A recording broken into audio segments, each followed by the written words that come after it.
Efengyl Luc, pennod 15, adnodau 11 i 32. Aeth Iesu yn ei flaen i ddweud stori arall. Roedd rhyw ddyn a 2 fab ganddo.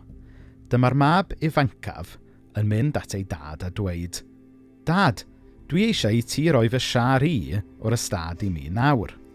Felly dyma'r tad yn cytuno i rannu popeth oedd ganddo rhwng y 2 fab. Yn fuan wedyn, dyma'r mab ifancaf yn gwerthu'r cwbl lot, gadael cartref a theithio i wlad bell. Yno, gwastraffodd ei arian i gyd ar fywyd gwyllt. Ar ôl iddo golli'r cwbl, bu newyn difrifol drwy'r wlad ac roedd yn dechrau llwgu. Llwyddodd i berswadio rhywun i roi gwaith iddo, a chafodd ei anfon allan i'r caeau i ofalu am foch.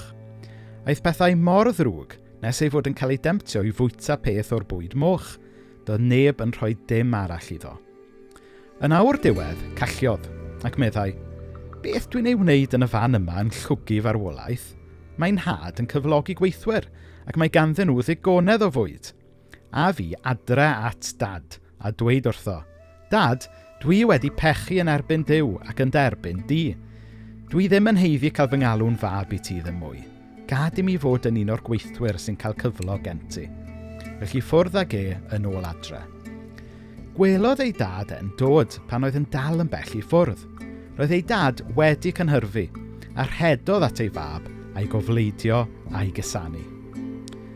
A dyma'r mab yn dweud wrtho, Dad, dwi wedi pechu yn erbyn Duw ac yn derbyn di. Dwi ddim yn heiddi cael fy ngalw'n fab i ti ddim mwy.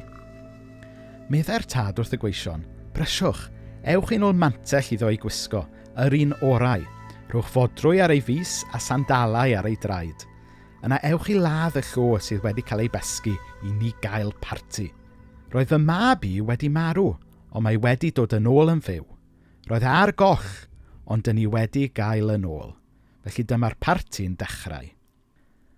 Tra oedd hyn i gyd yn digwydd, roedd y mab hynaf allan yn gweithio yn y caeau. Wrth iddo ddod yn ôl at y tŷ, roedd yn clywed sŵn cerddoriaeth a dawnsio. Galwodd fachgen ifanc ato, a gofyn iddo beth oedd yn digwydd. Mae dy frawd yma, meddai hwnnw. Mae dy dad wedi lladd y llo oedd wedi besgu i ddathlu ei fod wedi gael yn ôl yn saff. Ond dyma'r mab hynaf yn digio, a gwrthod mynd i mewn. Felly dyma'i dad yn dod allan a chrefi arno i fynd i mewn. Ond meddai wrth ei dad, Edrych, dwi wedi slafio'r hyd y blynyddoedd yma, heb erioed wrthod gwneud unrhyw beth i ti. Ches i erioed fynd gafr gen ti i gael parti gyda fy ffrindiau. Ond dyma hwn yn dod adre, y mab yma sydd gen ti, yr un sydd wedi gwastraffu arian di i gyd ar byteiniaid, o mae'n rhaid i ti ladd y llo sydd wedi besgu i hwn. Machgen i, meddai'r tad wrtho.